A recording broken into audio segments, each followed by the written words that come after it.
Greetings, humans. You have entered the Command Zone, your destination for all aspects of Elder Dragon Highlander. Enjoy your stay. Music. Is that what it sounds like outside at the VidCon party? Yeah, it's just constant. It sounds like the Lone Ranger. Push content. Ooch. Kids are getting down.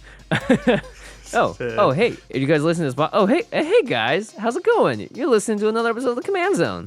Hey. Oh, how's it, everybody? How's it? I'm your host, Jimmy Wong. How's it? I'm Josh Lee Kwai. How is it, Josh? How are you doing? It's very good, Jimmy. Hey, Josh, how was your week? Never. Never gonna ask that question. Have we ever asked each other how our week was? No, I think I accidentally came close to it a couple of times. I've definitely asked you, like, how are you doing? But that conversation ends within 10 seconds. How are you doing? Hey, how was the weather in Los Angeles this week? It's hot. It's hot and it's sunny, and yeah, it sounds about normal. So we are going to talk Color Wheel. Yeah, we're back to the Color Wheel series. This time, we're going to talk about White. W-H-I-T-E. Speaking of hot. Yeah, hot. White hot, indeed. As hot as their devotion to religion and order and all that good stuff. So if you guys don't know, the Color Wheel series is a series that we've been doing about the colors in Magic the Gathering. And Richard Garfield, back in the day when he invented the game, based the game on sort of his philosophy towards 5 different colors, what they represent and how they're going to interact based on a pentagonal wheel / pie / whatever you want to call it. And we call it the color wheel, the color pie. It's a circle. That's what matters.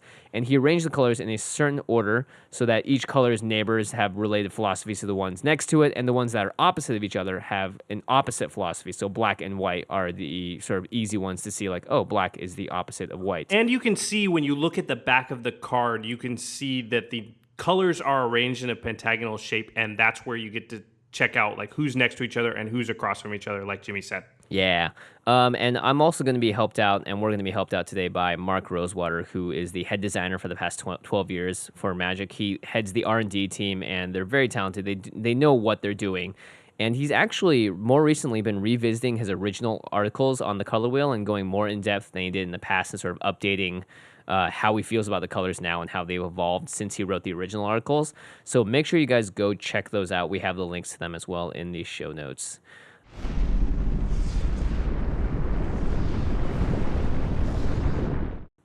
So let's talk about white. Morrow, as we call Mark Rosewater, he said in one of his articles, each color's view of the world is heavily influenced by the thing it values most. And so when we talked about the other colors, for instance, red values emotion.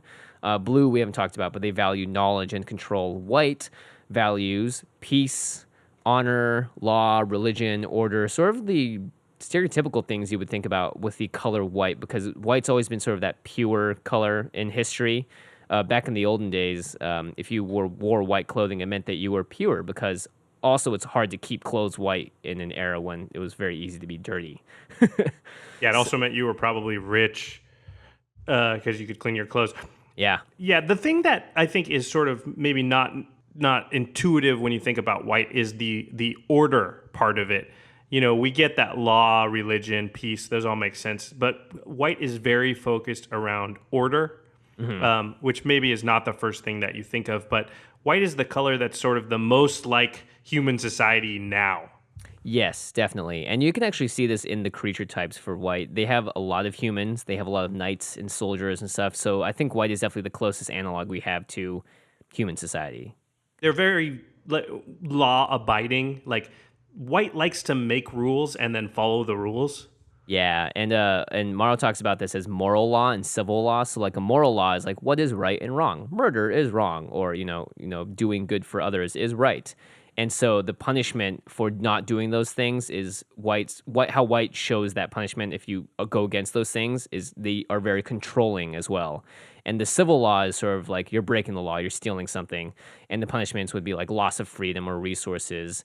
And white is a very militaristic color. They have a lot of and not militaristic necessarily as in having a military, but also militaristic in that they are, because of the order, they are sort of assembled in a way that focuses on the group. And the idea of egalitarianism, sort of valuing every member equally and not placing specific precedence or importance on one person above the rest. Yeah, it's that the needs of the many outweigh the needs of the few type philosophy. Yeah, definitely. Yeah, that's very white. In fact, that leads into one of the things about them, which is they're the weenie color. They have the most sort of small creatures. They're very good with tokens. It's that military theme that goes with order also. When you think of white in your head, you wouldn't necessarily think of military, but then when you think of how they view the world, they're very into following the rules, very disciplined, very orderly. That's very military-like. So they have a very military stint to how they work in the game world. Yeah, and that's why you don't see white have stuff like black, for instance, like kill target creature is something you never see on a white card.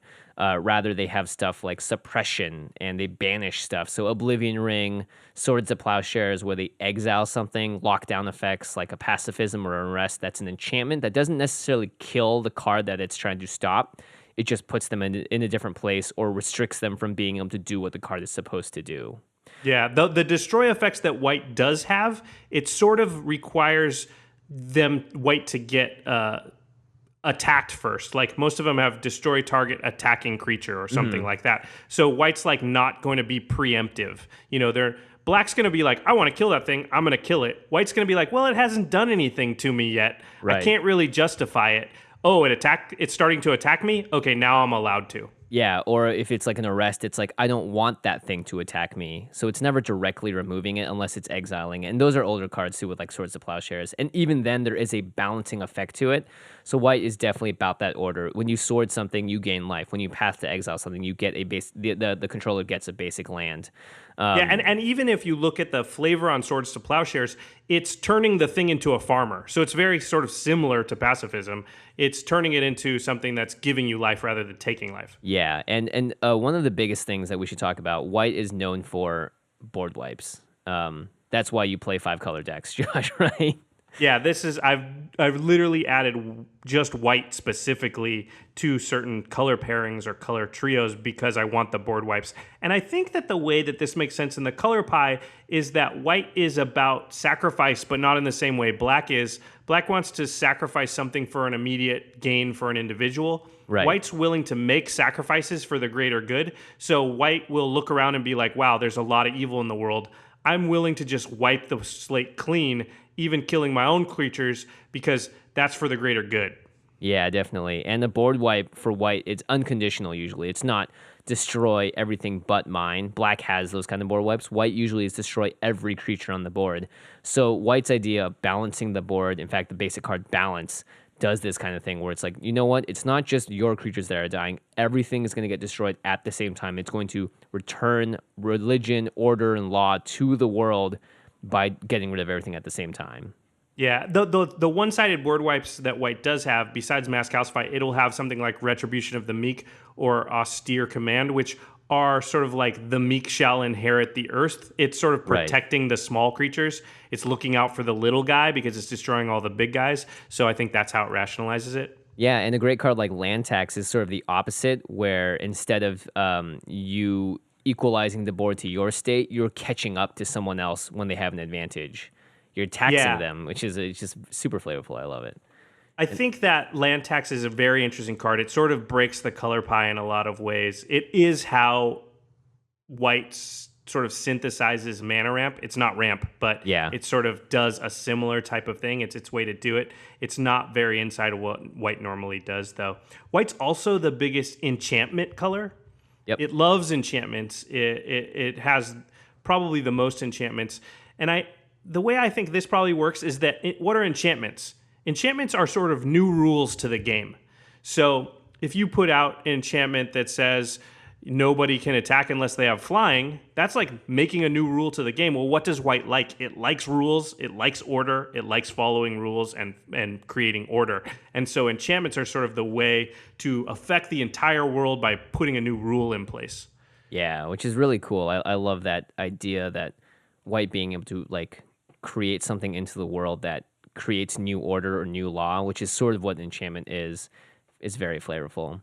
So in terms of where white has evolved to today, It's actually kind of similar in a lot of ways. It's strange. White has been one of those colors that even Morrow says it in his updated article that white was the one color that he got the most right the original time. And I think it's because it's so tied into humanity and the immediate sort of one-to-one comparisons are there that it's not like it's very hard to like have to evolve the color a lot because it wasn't right to begin with. Yeah, there's definitely things though that white has added or that they used to do more of, like damage prevention, damage deflection, Right. protection. Like the circles of protection used to exist. They don't really do that anymore. Yeah. Creatures have protection from certain colors. That's sort of used less and less, but white was sort of the king of that. Yeah, and I think they may have removed it just because it wasn't a very interesting gameplay mechanic too. So they kind of wanted to evolve what the color was doing. So instead of doing, to prevent one damage to me, they're going to say it's just prevent all damage by making an enchantment that stops them from doing the thing they want to do. Yeah, I agree. Yeah, it's really interesting. White's really sort of come into this taxation type of effects, like Thalia, who just makes like non-creature spells cost a little more. There was what was that card? Vryn Nightmare, the new Vryn one? Wingmare, yeah. Wingmare. essentially. That's Yeah, basically Thalia with wings. the Hate Bear is what it's called. Yeah. There's also stuff like Eidolon of Rhetoric, which players can only cast one spell a turn. Yes. Sort of like the Great Equalizer, and it's an There's, enchantment creature, fittingly. Spirit of the Labyrinth, which stops a lot of card draw. So White sort of moved into this territory of like, again, what are these doing? Changing the rules of the game. Yeah. Or putting rules in place. Yeah, like Grand Abolisher, like there are rules on creatures. So Grand Abolisher says no players can cast spells essentially that when it's not their turn. Right. It's an enchantment. It's an enchantment, but on a 2/2 body. You're arresting stuff. White in limited has a lot of tappers, as in you can tap them or pay a certain mana cost to tap another creature and lock players down that way. They also have a lot of militaristically themed cards like Bolster and Outlast and Convoke are all abilities that benefit the group as a whole and support the idea of selflessness, because when you're bolstering onto the creature with the lowest amount of toughness. So it's an effect that essentially is trying to bring everyone up to the same level. You can't just bolster onto your strongest creature. And Outlast is something that takes a character out of sort of contention. You can't do it at instant speed. You have to do it at sorcery speed and tap them. And they're removed from the battlefield, but they get a balancing effect, which is they get slightly stronger so that they can outlast the opponent. And it's about the group outlasting, not just sort of one creature doing it above the rest. Yeah, we should mention that white is also the color of anthem effects. So sort of enchantments or creatures or things that sit there on the battlefield and make all your creatures bigger. That's definitely in white's realm. It's in their wheelhouse. It's one of the things they do best. Cathar's Crusade. Actually, the first card that did this, I think, was probably Crusade, which gave, I believe, all white creatures +1/+1. That's just been something that's theirs from the start. Yeah, they have Crusade is actually one of the most used words when it comes to white, like Mirren Crusader, just Celestial Crusader. There's lots of Crusaders. Well, it's a holy war, right? So it's very much in what white is. It's a military expedition for religious reasons. So what could be more white than that? Yeah, and that's actually one of the biggest themes and tribes of white would be angels. Just literal flying beings that are descending from heaven and have a lot of flavor behind them. Not the same kind of angels you would see in modern religion and stuff, but sort of Magic's version of them. That's why white also really likes to resurrect stuff. It's different than what black does. It's not the same as put a card from your graveyard on top of your library or into your hand, or like green to regrow it into your hand. Every color has their own version of it. White's is usually around the idea of bringing them back to the battlefield alive. Sun Titan, Reveillark. Yeah, usually it's smaller stuff too. I mean, it's not all, but in general, it's bringing something directly to the battlefield, but it restricts the size that it can be. Yeah, definitely. And also flickering. I didn't really write this down originally, but you added it to the outline, and I totally forgot about it. But yeah, white and blue are the colors of flicker, which is probably one of the strongest mechanics when it comes to EDH. It's one of those incremental value mechanics that's very, very strong. Yeah, it's definitely there. A couple other mechanics, flying, of course. I believe blue's the first in flying and white's the second, but it's very, very close either way. Yeah, in almost every flyers, in almost every limited environment, if you don't know anything, you can almost always just try and draft that archetype, and it's usually there. There's just a lot of flying in those two colors, and it's very powerful in EDH. Flying is just one of those things where it's funny how often, if you have a flyer, you can just hit somebody. Yeah. Yeah. Vigilance is something we've talked about. It doesn't get the respect that it deserves. In EDH, it's just a lot better than it is in the other formats because you're just defending more often than you are attacking just by nature of being multiplayer. Yeah. So vigilance is one of these things. And how perfect of a mechanic is it for white? Because it allows white to attack without leaving itself open because white's about protection. So it wouldn't really want to attack at the expense of its defense. Yeah, exactly. It wouldn't want one person swinging in and compromising the whole thing. Exactly, but this allows it to attack without causing an opening. So it was, of course, on Sarah Angel. It wasn't called Vigilance then. It's been there from the start, like you said. Yeah, and also, of course, indestructible. Sort of, it's so holy and so divine and powerful that normal things cannot destroy it. Yeah, its righteous authority gives it the power to withstand anything. Yeah, and there's stuff like Spectre Ward as well that gives it protection from a lot of colors, sort of like the damage prevention we talked about before. Oh, and we should say life gain. Of course, white is the color of life gain. Not just life link, but also just cards that have a lot more incidental life tied to them, or just cards that just straight say gain this amount of life. Yeah, it's interesting because in Limited, you don't really pay attention to life gain. In EDH, it's different, but you still tried to not really pay that much attention to it. It's funny that we actually almost completely forgot it from our list just because it's one of those effects that we don't think about that often. But when it comes to flavor and what white wants to do and what white values and respects, life gain is definitely right up there. Yeah, in EDH, we're going to tend towards life damage prevention more than life gain because damage prevention usually can affect commander damage also, whereas life gain doesn't really affect commander damage. Yeah, and damage is prevention in general. Being able to stop someone from hitting you is much better than just like letting them hit you and then wasting a card on gaining that much life back. Because you're going to always be fighting a losing battle, especially with multiple players.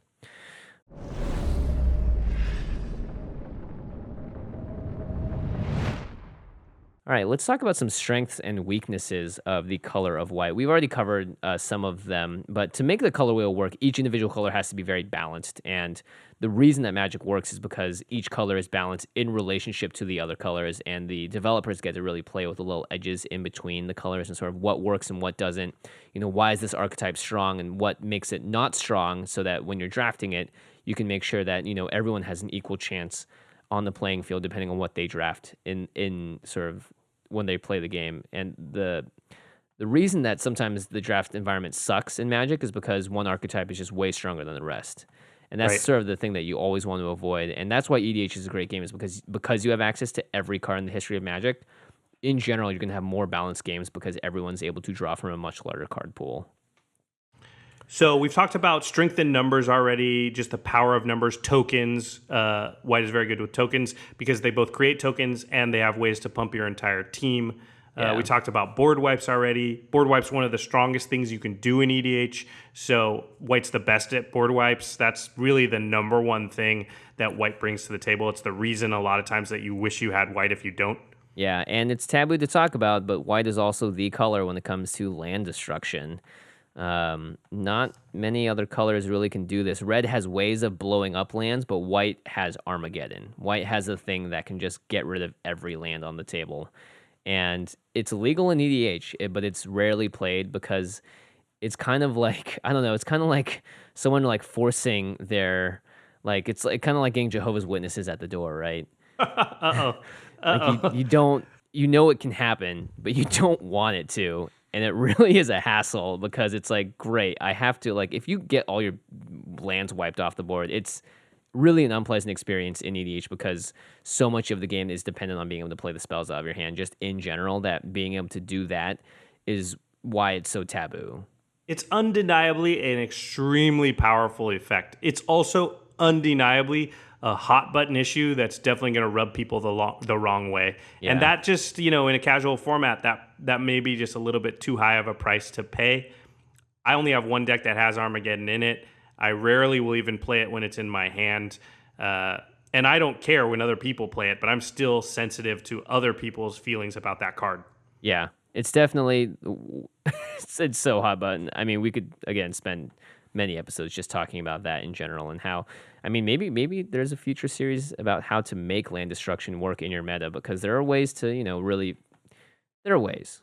There are ways. Something you put down, we didn't mention it earlier, but I like this, is white is actually the color that's either best or second best at artifact destruction and enchantment destruction. So not only are they great at making enchantments, they're really good at destroying enchantments and also artifacts, because those two things go together often. Yeah, and it's very thematic too, because as much as white likes to establish order by putting their own enchantments down, they also like to make sure that no one else is messing with that natural order with their own enchantments or their own crazy artifacts. So white has the ability to disenchant, which is one of the more iconic white cards Definitely. from the early days. And those types of cards are very much needed in EDH, because there's two whole colors that have no ability to interact with enchantments. Yeah, exactly. So that's another reason you might want to go into white. Oh, this last one, man, I can't believe I didn't even think of it. We didn't mention it earlier. White is the equipment color. You betcha. White loves equipment. White can fetch equipment out. White has planeswalkers like Nahiri that pop equipment out. They have Stoneforge Mystic. They've got all kinds of cards that like take advantage of. There's like Kemba Ka Region, I think. Is that the one that likes having equipment, makes tokens if you have equipment? Like, it's so white because it's military, and military has weapons. I didn't think of this, but this is great. Yeah, it totally makes a lot of sense just for white to have an affinity towards weapons in general. I mean, every color has their own sort of focused weapon for that color, but white is the one that most reliably has the tutors for equipment specifically. Now, the weaknesses of white means that it's really interesting, because white having the reliance on the group and the reliance on sort of everyone working together in unison means that things need to be on the battlefield in general for white instead of being in the hand.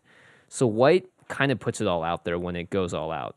It can hide stuff in its hand, like instant speed removal it has, but it doesn't have that many ways to interact when someone casts a spell against you. You can't counter it. You can't cast something and do something that's super instant speed, because white doesn't have access to as many things. They're better at playing with their creatures on the board. I tap 3 of these guys to exile one of your guys because they were 5 soldiers, but it doesn't have things in the hand usually that can interact as much. Yeah, it's not as much like deal 4 damage to your face and finish you off. It just can't do that type of stuff. Yeah, exactly. Now white can gain a bunch of life, or do something like that, but it's usually those effects are left for blue, red, black, and those other colors. But white, because of the reliance on the group, they need things to be on the battlefield, to be sort of laid out in front of them, for them to affect the order of the natural universe. Mm-hmm.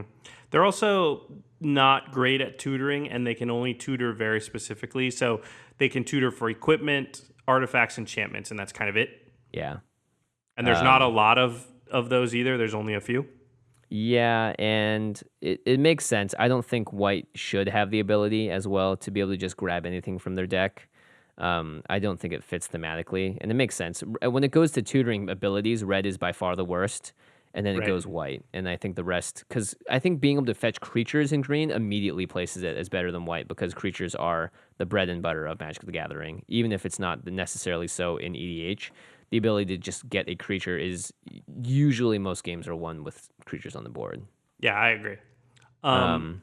Another weakness is just, we talked about this earlier, but white doesn't really like to just reach out and destroy stuff. It does have a couple cards, and by destroy, I just mean get rid of. So Path to Exile, Swords to Plowshares. But aside from stuff like that, it's usually, like you said, it's taking care of the creature in a way that's not destroying it. So it's Oblivion Ring, it's Arrest, it's Pacifism, it's Oppression Bonds. The problem with that stuff is they can get rid of the card that's keeping their creature down and therefore get their creature back. Yeah, like Angel of Serenity is an incredible card until it gets removed, and then everything that got rid of it with it is like, hey, we're back to play. Yeah. Well, it's back to their hand, but they don't lose that card. Yeah, exactly. They don't. Yeah, it's like Banisher Priest, same thing. Yeah. So they can surprise you too. So what happens is you Oblivion Ring something, you think it's fine, you go to attack them, they go, haha, get rid of my Oblivion Ring, block. Stuff like that. Yeah, and especially if those creatures have enter the battlefield abilities, they get to have extra value off of those as well. Good point. And we never see enter the battlefield abilities in EDH. Yeah, never. Of course not. I think when we talked to Donald Miner from EDH Rec, one of the things we noticed is that mono white was the least played archetype. And I think it's because white, it seems awesome because we're talking about all this stuff, and as we were going through this, I'm like, holy cow, white does a ton of stuff. It's super versatile, has a lot of utility. There's almost nothing that it can't do, but the problem is there's actually a couple things it can't do, and they're the two things we always talk about. Yep.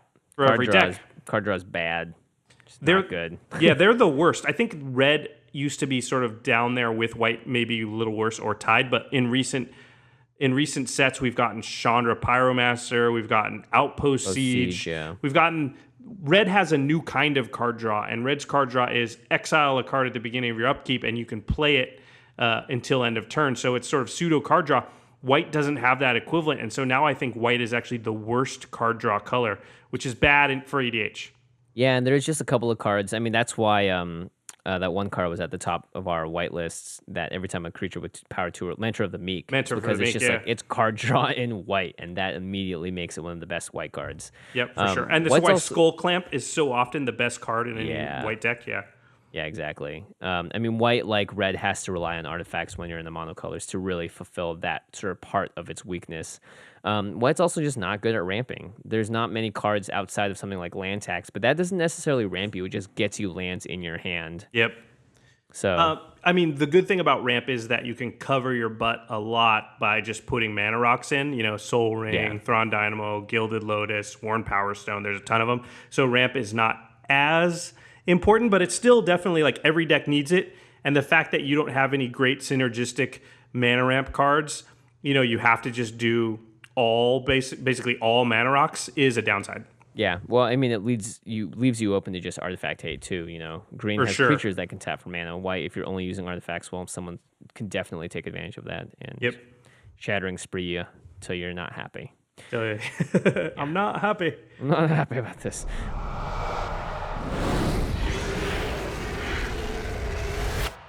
All right, let's talk about some of white's allied and enemy colors. So again, if you look at the pentagonal shape on the back of your cards, you'll see that the allied colors are next to white. So to the left, it's blue, and to the right, it's green. And across from white would be the enemy colors, so black and red. And it should be pretty obvious why these are the enemies of the colors, just sort of from just looking at the color, too, from the color spectrum.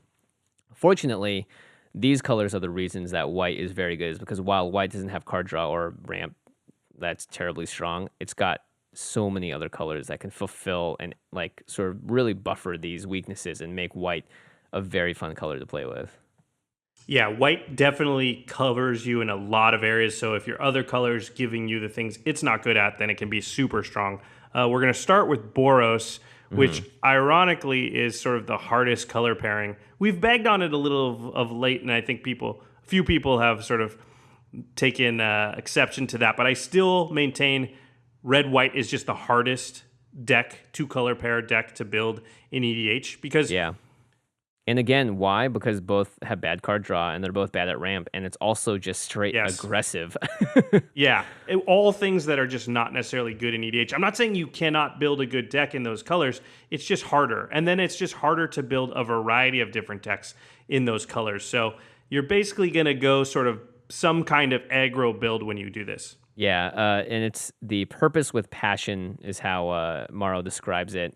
It's sort of like it's still very military based. It still has a lot of like battalion. They have a lot of combat tricks, a lot of evasion. It's focused on being fast and evasive, and it's just not very good in the late game usually. And we've talked about this as well on our Red episode, and you can hear more about it there. We won't go too in deep with it now, but essentially, combat tricks and evasion and like little tricks and like small things to get small edges are not where you want to be in EDH because you're losing cards to get a very small advantage instead of, you know, playing something and have it gaining you value over the course of a game. Yeah, and just aggro strategies in general are balanced for 20 life. It'd be way too powerful if they balanced it for 40. And so it just doesn't actually translate to our format that well. Not that an aggro strategy can never work. It's just harder. Yeah, definitely. And of course, if you guys want to prove us wrong about this, please do, because I'm always trying to find out better ways to play red-white. So is also Kessler, who's trying to build every two-color combination in Magic right now for EDH. And red-white is one of the few that he's having a lot of trouble with. It's just tough. Red-white is tough on Johnnies, I got to say. Yeah, definitely. Not too much comboing going off there. Not too much where people are going to go, wow, I can't believe you did that. Yeah, pretty much. It's like, oh, wow, you attacked me with a bunch of stuff. Yeah. Golf clap. The next color pairing is the enemy pair of Orzhov, or white and black. Now, this is a very iconic pairing because it's not as simple as just good versus evil. That sort of might be the first thing that comes to mind. The thing is, like, there can be very evil white characters, characters that are fully in the colors of white, but for instance are, like a corrupted religious figure that goes mad crazy. Morrow actually gives a couple examples of evil figures that are considered white in the way that they act at the end of his articles that are actually characters from movies and stuff. And that's really fascinating to see. And black is also notably the only other color that really focuses on religion like white. They both have clerics. They both have a lot of religious imagery in their color, their individual colors, and so together, it's not as simple as good as evil. Because white cares about morality, it doesn't mean that black cares about immorality. Black just doesn't even care about morality at all. They're amoral. Yeah, black is about the individual, whereas white is about the group, and that's where their sort of contention comes from. So what you get is like Orzhov, which is basically like organized crime or the mafia. So it's like an individual group, if that makes sense. So whereas white would normally care about society as a whole, Orzhov cares about the society within the society, like a little sect of the society. So it's willing to do whatever for its little sub-society to advance. Yeah, exactly. And they still do care about the group. Like black is all about selfishness and about the self, but it needs to use the group as an extension of itself in order to use them for its own means. So they're both still dependent on the idea of groups, just how they individually interact with that group is very different. And like the Mafia said, like Josh said with the Mafia, like their patience is understandably very, very strong in white-black. They can kill you over the long game. They're about extorting, which is one of the main mechanics, which is anytime you cast a spell and if a creature has extort, you can pay either white or black, and each other player loses a life and you gain a life. So it's sort of that sort of minimal taking away from you over the course of a long time. Like we're the Mafia, we're bleeding you out of your money every month until you have nothing left.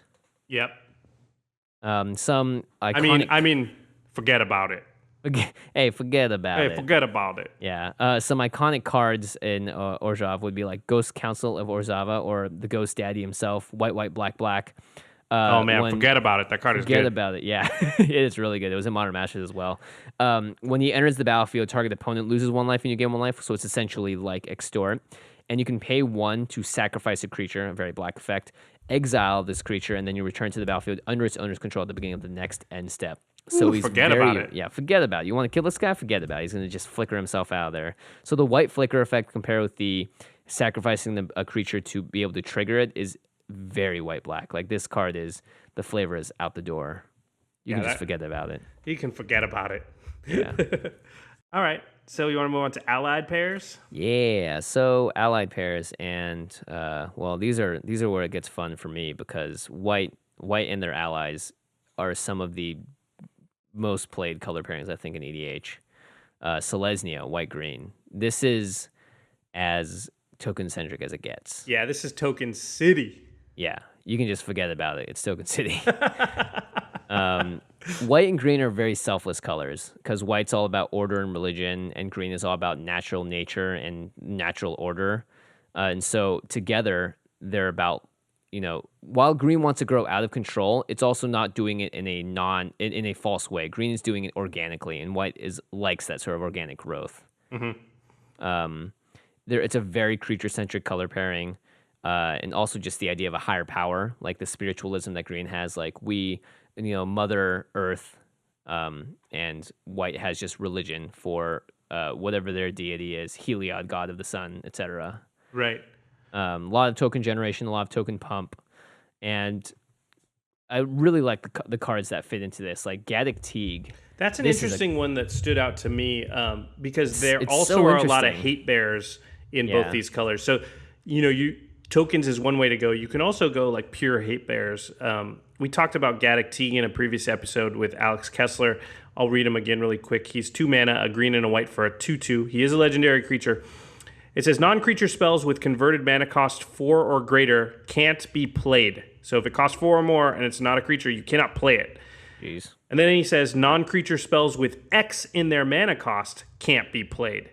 This guy shuts off like 70% of a lot of decks. It's pretty insane. And white and green just have, like we mentioned earlier, there's the Thalias and so. There's a lot of effects that sort of change the rules of the game on creatures. This is a very powerful way to build a Celestia deck also. Yeah, it's great because it's saying this is the natural order of the world, is that things can't be power 4 or greater, which kind of goes against what green wants to do, which is put out giant, massive guys. But at the same time, it's... creatures are fine. Galactique doesn't stop creatures at Oh, all. right. It's You're non-creatures. right, So, it's saying like, I don't know about all this fanciful magical stuff. The life and nature is about creatures growing and evolving, and it's not about sort of outside forces and mystical stuff. Yeah, and we know that green hates stuff like enchantments and artifacts because they are not of this world, and so that's why green has the ability to destroy both of them, as does white. So Galactique and the Hate Bear theme fit very well into this. Yes. Ooh, the next color pairing is probably my second favorite one after Simic. It's Azorius, white and blue. Azorius is great. Yeah, I love this color pairing. It's the thoughtful, calculating, it's the foresight and the planning colors. Of course, it appeals to my Johnny mind. Yeah, that makes a lot of sense. It's white likes blue a lot, clearly, because when white looks at blue, it sees that blue values careful thought, planning, and order, and they both hate chaos. So Amaro always says you can learn a lot about the color pairings by looking at who their shared enemy color is. In this case, their shared enemy color of white and blue is red. So that's really what ties Azorius together. Yeah, I think Morrow also said that the Federation from Star Trek. Yeah, Captain Jean-Luc Picard. Yeah, he's very Azorius. I mean, what is the Federation? Like, they like to follow the rules. They like to be upright, upstanding citizens. They're stalwart. They follow the Prime Directive. They don't attack first. They're all these things that is so like white and blue. Yeah, it's a really fun exercise to think about characters in popular culture and what colors they would be, and definitely Jean-Luc Picard and sort of the Federation do have those colors. And if you look inside the other characters, you can see that they all have their own variations, and they're not all Azorius, but yeah, the Federation from Star Trek definitely is an Azorius sort of grouping. And if you look at the another really nice thing to do if you want to find out more about the color pairings and what you can do for those color pairings is look at the tribal aspects and the elements inside the color pairings and what you have, like the creature types as well. Like white blue has a lot of wizards and a lot of kithkins. There are a lot of advisors, which sort of fits in with the Federation, sort of like Justicars. Is that how you say it? Justicars, yeah, Justicars. They're juiced up and ready to deal some law out. Forget about it, man. They will give you some juice. Yeah, exactly. So you can sort of look at those character types and figure out what the color pairing is about. White and blue is very much about like your conscious brain overcoming your emotional side of your brain. It's about like thinking past like your gut instinct to punch somebody in the face and going, you know what, I'm gonna get in trouble if I do that. I won't do that. That's what this color pair really does. Yeah, exactly. And of course it's also the colors of Flicker, white and blue. Yeah, that's probably actually why I like it. Yeah. We talked about Venture the Sojourner on our episode with James Pianca. He lets you flicker any permanent you own and returns to your battlefield and under your control at the beginning of the next end step. Grand Arbiter Augustin IV is sort of the idea of the Justicar human advisor, the conduit of justice. He makes your white and blue spells cost 1 less to cast, and he makes your opponent's spells 1 more to cast. So he's like the mother brain of the ship. He's like a Hate Bear Plus. Yeah, Hate Bear Plus. That's a great way. Is the central computer you said earlier? The central computer of like a spaceship flying through space, like the defense system being like, well, I'm going to make this ship run better and hopefully use my defenses to make everything else harder on the enemies to like track us or target us, kind of that sort of stuff.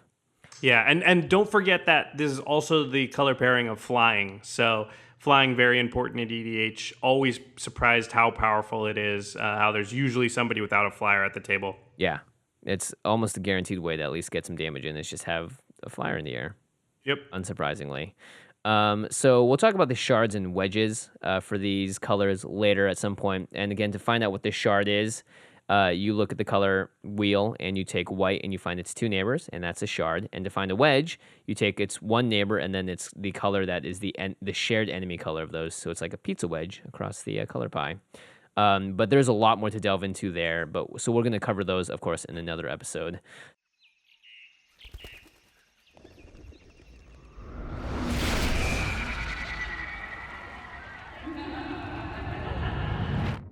So let's finally move on to our final topic here of how to best use white in EDH. It's best when paired up. It's best when tripled up with other colors. Yeah, it's the weakest mono color, but it's super powerful when you pair it with another color that covers its weaknesses. Yeah, and it can control the board state. Like, these board wipes are no joke. They're the most powerful thing I think you can do in a multiplayer game because you're going to get so much value off of destroying 3-4 people's boards entirely with a well-timed Wrath of God or Humility. Yep. I mean, white has some of the most powerful cards in the game. Avacyn is very, very powerful. Humility, which you talked about. Armageddon. Those are all very unique effects. Then, of course, the board wipes. It probably has the card that we hear the most that people want to have banned, which is ironically getting reprinted again. I was wondering why you hadn't mentioned her when you mentioned Avacyn. Yeah, because I wanted to put a special underline, italicized. It's Iona. Shield I of don't Emeria. know. Why is WotC so excited to flood the world with more Ionas? I do not know. Yeah, from Modern Masters 2 to from the Vault Angels. I don't know. Did you see the art, though? It looks really sweet. It does, but it doesn't look so sweet that I ever want to see it on the battlefield. That's true, and that's why I'm going to be putting it in my next mono white deck, just for you. Forget about it. Yeah, forget about it. Get out of here. White also has the best 1-to-1 removal spells with Path to Exile and Swords to Plowshares because it exiles a creature for minimal upside for the person and for incredibly cheap for just 1 white mana at instant speed. Yeah. This is pretty simple, really. Like, what white has, other colors want. Anthem effect is very good in token strategies. The ability to go wide is really helpful if you're trying to go aggro with Boros. You can do a lot of damage with white and gain a lot of life as well. And of course, the board wipes. Every color has their own version of a board wipe, but white has the most flexibility. Like, it's not damage based like red's is. It's just nice. And also, like, Damnation is mono black and very expensive. Wrath of God is not. Yeah, Wrath of God super cheap does the exact same thing. Yep. White is great. It's a very, very strong color. It's usually the color that I wish I could add when I'm building a deck that doesn't have it. White's the one that I miss the most. I agree. When you build a deck and you don't have white, you definitely notice that it's not there. And you find that you put in a lot of cards to kind of mitigate that. White's also great at controlling. It has a lot of fog effects like green does. Humility is just one of those very wide effects that just shuts down the entire board. Linvala, Iona, we've talked about this. There's non-graveyard resets. There's a lot of the tuck that white was known for with Hallowed Burial and Terminus. Even though you can't put a general on the bottom of someone's deck anymore, it doesn't matter. Like, Terminus is still an incredibly powerful card because so many people are messing around with their graveyard that sticking all their creatures on the bottom of their library really hoses some decks. Yeah, that's a good point. Downsides, though, no one likes when you play Iona, clearly. No one likes that hard control. No one likes when you have your Ghostly Prison out. Yeah, I mean, that's just like you playing specific cards. I think the downsides of playing white is just that white doesn't have card draw and mana ramp. And other than that, like, it's all upside. Yeah, exactly. And of course, white is very good with equipment. White is very good with tribal synergies. Of course, you could say that for every color, but I think white is exceptionally nice because they have angels, and angels can fly. And also, they've had soldiers and knights since the first sets, and these cards have so many tribal options that, like, some people are like, man, I wish they would have better vampire options or whatever. Like, there are lots of soldiers and knights for you to play with here. Yep, good point. Cards you may not think of, also ways that white breaks the color pie. Land tax. Yeah, I think land tax is kind of outside the color pie. That's a good one. Like, when you think about it, Path to Exile is kind of outside the color pie. It's not the exile part. It's just the part that they go get a land. It's kind of weird. It's weird. It's trying to, like, say that they're balancing stuff out, but at the same time, it's an older card. It's interesting. Yeah. Armageddon is on here. We've talked about it, but it's definitely white doesn't do that anymore. Yeah, exactly. And it's just a card you might not think of because you just don't think about playing it, but it may be the card that you need to win in your meta. Who knows? Yep. Don't say I told you that to do so, though. Yeah, do not say that the Command Zone endorsed Armageddon. Absolutely not. Favorite commanders? Anything you want to build around for white, Josh? I'm not a big mono white guy, but I mean, if I was building one, it would probably be Elishnorn, or I might try the new Gideon/Kithian. Oh, interesting. Yeah, that would be really interesting to build a deck around the Kithian, because you get to have a Planeswalker, flip Planeswalker. Yeah. I would build Hokori Dustdrinker. Oh, that's a good. That's a good one. It's Do you want to read it? Yeah, he's 2 and 2 white for a 2/2. Lands don't untap during their controller's untap steps, and at the beginning of each player's upkeep, that player untaps a land he or she controls. It would be so hard though in white when you don't have ramp and you're only allowed to untap 1 land a turn. Well, you would have to have a lot of self flicker so that you can exactly. get rid of it for your turn, so you can untap and nobody else can. It would be cool if you could pull it off. Well, I deserve you to play that on me because of my Derevi deck. Yes. Now you get to taste your own medicine. Forget about it. Well, in theory. Forget about it. Forget about it in theory, too. I don't know if I'll ever build that deck. Guys, make sure you read Mark Rosewater's articles. They cover all of this, and he is very well spoken. He's been a writer for a very long time. He knows what he's talking about. So start experimenting. I mean, clearly, I think a lot of us, when we build decks, already have white in them. I think it's definitely a color that we gravitate towards when we're just starting out with the game. In any format. So, I would also listen to Morrow's podcast, the Drive to Work podcast. You probably already know about it, but if you don't, then definitely getting to know the color pie will make you better at the game.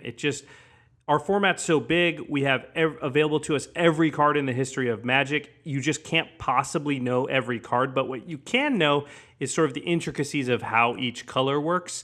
And when you know that, you can narrow down the possibilities of what each player can do based on what colors they're playing and what mana they have available, even without knowing specifically what cards they might have. Yeah, and he talks about designing certain sets too. So if you really liked Avacyn, for example, he did like a 4-part series just talking about how they went through and designed that entire set. So make sure you check those out. You can learn a lot about the game, just both Vorthos-wise and also just design-wise, and it'll help you break down sort of what they're trying to do with the set. And I think it can make you a better player in general. So a lot of good stuff. All right, moving on to the end step where we talk about something outside of the world of Magic. It's my turn this time. I've been reading a new comic book series written by Brian K. Vaughan and illustrated by Fiona Staples? Yeah, Fiona Staples. Brian K. Vaughan is an amazing writer. He wrote Why the Last Man. He wrote a comic book series called Ex Machina, which is not the movie. Dang it. I was going to be like, sweet. Yeah. It's still probably sweet. Yeah, it is actually really sweet. And Saga, which is a space opera / fantasy. Oh, I think I've seen Saga. Yeah, they're currently in the process of making it. So they're 30 issues in. They've been making it since 2012, I think now. I think I've seen like a cover or something. I didn't read it. Yeah. So it's an incredibly, it's awesome. It's super involved. Yeah, it's about this sort of, there's 2 species in this world that look, one of them, the one species has like horns and they kind of look like rams, and the other has wings. And they both look like they're humans, but they've been engaged in just wars for all of their existence. I want wings. I don't want horns. Yeah, I would want wings too. Okay. But they have limited flight abilities, I think. Anyway, just because they're evolved out of them, they're kind of just placeholders. They're like chickens? Nah, well, chickens can kind of fly. Yeah, I guess kind of like chickens. But they look more like bug I changed wings. our mind. I want ram's horns. Anyway, so the 2 races have fought forever, and it's about the story of 2 soldiers from each side that defected and had a baby together, and the entire galaxy is out hunting for them. It's like West Side Story or Romeo and Juliet. Yeah, it's kind of got a little bit I of went that with vibe. with the remake instead of the classic there. Yeah, it's like the star-crossed lovers that are not meant to be together, and they're sort of running away from everything, and there's just the world is so fleshed out. There's so much detail in it in terms of who's chasing them. Like, there are these crazy guys that are part of the government that have giant TVs on their heads that are like spacesuits that like always show an image of like random stuff, but they're like dressed like corporals and stuff. It's just really cool how they flesh out the world and how everything really fits together in that universe. It's really beautiful, really illustrated well, and very funny. So it's called Saga? Saga, yeah. Well, Saga. geez, you sold, man. I want to check it out. Yeah, it's great. Actually, I think we might have one of the volumes for you. You might be able to bring it to your Asia trip. You might be reading it right now as this podcast airs. Who knows? Probably am. Yeah, I'm exactly. going to assume I am and loving it. All right, make sure cool. you check out our sister podcast, The Masters of Modern, with Alex Kessler and Ben Bateman. You can find that podcast right next to ours on rocketjump.com, or you can go to Twitter and find them at the MMcast. Our editor for the show is Eli Cuevas, and special thanks to Geoffrey Palmer for the living card animations that you can find on our videos. You can also find Geoffrey's work at Living Cards MTG and our podcast videos at youtube.com/The Command Zone Podcast. It's all there. All right, everybody. Thanks for listening. And we'll see you next time. Peace.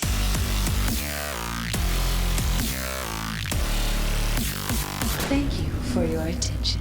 For further inquiries, send an email to commandcast@rocketjump.com or ask us on Twitter at JFWong and at Josh Lee Kwai.